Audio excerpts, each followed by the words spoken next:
سلام دوست عزیز. آیا میدانی که فکر تو و قدرت فکر تو را با تمام مخلوقاتی که در جهان هست متفاوت ساخته؟ تمام مخلوقات، از ملائک گرفته، فرشته ها، جنیات، انواع حیوانات، از پرندگان تا ماهی ها، همه به جایگاه تو به عنوان انسان قبطه میخورند. قدرت فکر تو گنجیه که در درون تو نهفته شده. این گنج نیاز داره تا کشف شه و از او استفاده شه. اما متاسفانه بسیاری از افراد از وجود این گنج خبر ندارند، یا اگر خبر دارن راز و روش استفاده درست از این معجزه بزرگ الهی را نمیدانند. همین نیرو و قدرت فکر تو را اشرف مخلوقات نمیده. همین قدرت فکر تو را خلیفه خدا ساخته.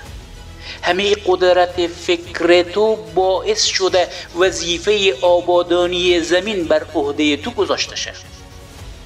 زندگی همین لحظه تو نتیجه و حاصل فکر تو نه. انسان ها به فکر میتونن خود را به موفقیت برسانند و همین انسان ها با فکر میتونن خود را از موفقیت دور کنند. دوست عزیز، برای تو خبر خوش دارم. خبر خوش اینه که کلید استفاده از این منبع بزرگ فقط و فقط در دستان و در اختیار خودت است. روش استفاده و مسیر از او به سمت موفقیت یا ناکامی هم فقط و فقط در اختیار تو نه. بیا نگاهی به زندگی خود بنداز. اگر موفقی و اگر خوشبختی، بدان که از این گنج درونی و خدادادی خوب استفاده کردی. آفرین و مرحبا. و اگر غیر اینه، بفهم و بدان گنج درونی خود کشف نکردی.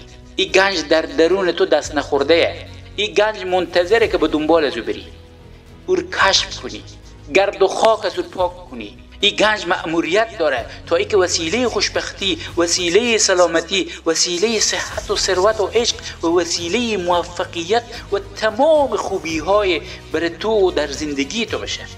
پس انتظار تا کی؟ دوست عزیز، سفر درونی خود به سمت این گنج بزرگ و منبع عظیم خدادادی شروع کن. این گنج مشتاق دیدار و ملاقات تو نه و برای دیدن تو لحظه شماری میکنه. پس بسم الله.